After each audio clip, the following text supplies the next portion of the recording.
Iraq, 2004. It started with a photograph. Not gunfire, not an explosion, not the smell of burnt sand that hung over the desert like a curse. Just a photograph, folded and tucked under the strap of a helmet left lying on a road outside Fallujah. We were on convoy escort duty that morning, moving slow through what everyone called IED Alley. The sun was a burning coin in the sky, the heat shimmering off the asphalt like ghosts. 3 Humvees, 12 men. We saw the helmet before we saw the body. Our lead vehicle stopped. Sergeant Collins raised a hand for us to hold position. I could feel the tension roll down the convoy like a wave. Helmets in the middle of the road were never good news. Sometimes they were bait. Sometimes they were graves.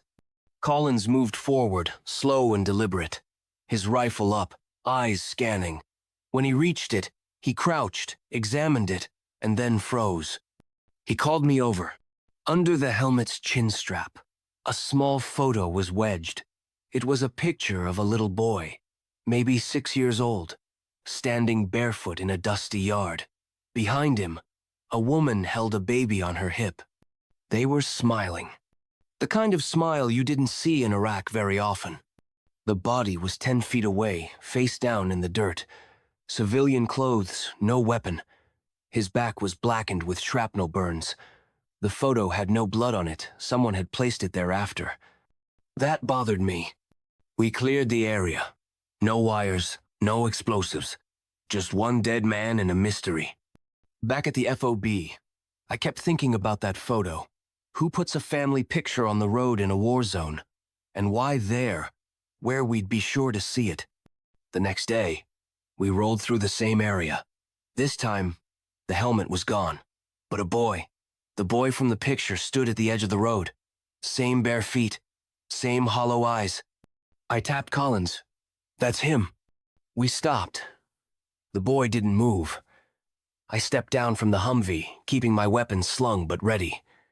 When I got close, I saw he was holding something, a folded piece of paper. He held it out to me.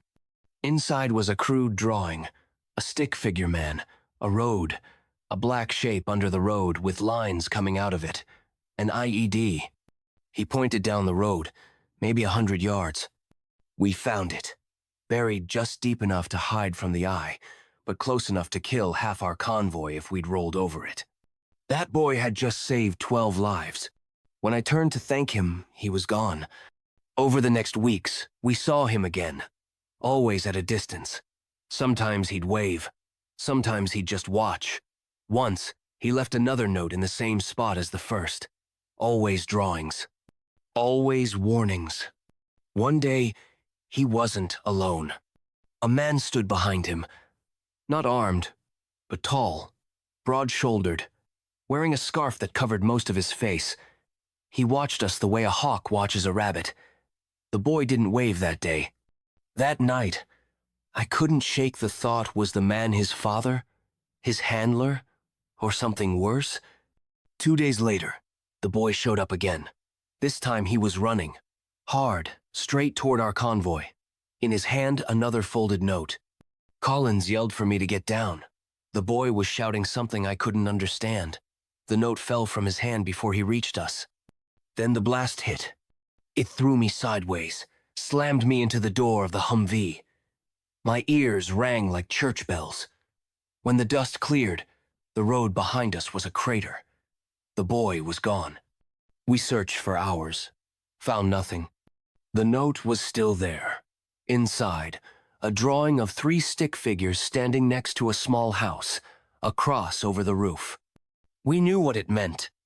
That night, we rolled out to the coordinates, our intel guessed from his drawing. A small, mud brick house on the outskirts of Fallujah. Inside, we found something that turned my stomach: crates of explosives, a K-47 second, and a pile of photos. Dozens of them. Women, children, men, some alive, some dead. And in the corner, half covered in sand, was the boy's helmet. No, boy.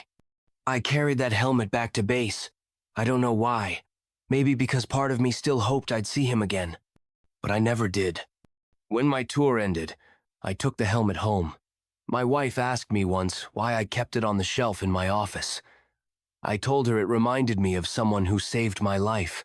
What I didn't tell her was that I wasn't sure if he was saving me from the war or delivering me deeper into it.